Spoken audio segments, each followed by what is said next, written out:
Asia cup খেলতে যাওয়ার আগে জাকের, কাউকে জবাব দেওয়ার কিছু নেই।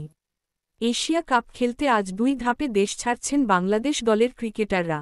প্রথম ধাপে সকাল 10:15 ফ্লাইটে অধিনায়ক লিটন দাস, জাকের আলী, সাইফ হাসান, পারভেজ হোসেন, তানজিদ হাসান, শামীম হোসেন সংযুক্ত আরব আমিরাতের উদ্দেশ্যে দেশ ছেড়েছেন। দেশ ছাড়ার আগে বিমানবন্দরে উইকেটকিপার ব্যাটসম্যান জাকের জানিয়েছেন, চ্যাম্পিয়ন হওয়ার লক্ষ্য নিয়েই এশিয়া কাপে খেলবেন তারা। এশিয়া কাপে বাংলাদেশের সম্ভাবনা নিয়ে অনেকেই ভবিষ্যৎবাণী করছেন। অন্য দেশের সাবেক ক্রিকেটারদের বেশিরভাগই বাংলাদেশের খুব একটা সম্ভাবনা দেখছেন না। সম্প্রতি ভারতের সাবেক ক্রিকেটার ও ক্রিকেট বিশ্লেষক আকাশ চোপড়া নিজের ইউটিউব চ্যানেলে বলেছেন, ছন্দ বাংলাদেশের পক্ষে থাকলেও এশিয়া কাপে বাংলাদেশ গ্রুপ পর্ব থেকেই ছিটকে যেতে পারে। জাকের অবশ্য এসব কথাকে গুরুত্ব দিচ্ছেন না। তিনি বলেছেন, কাউকে জবাব দেওয়ার কিছু নেই। আমরা আমাদের সেরা ক্রিকেটটা খেলব।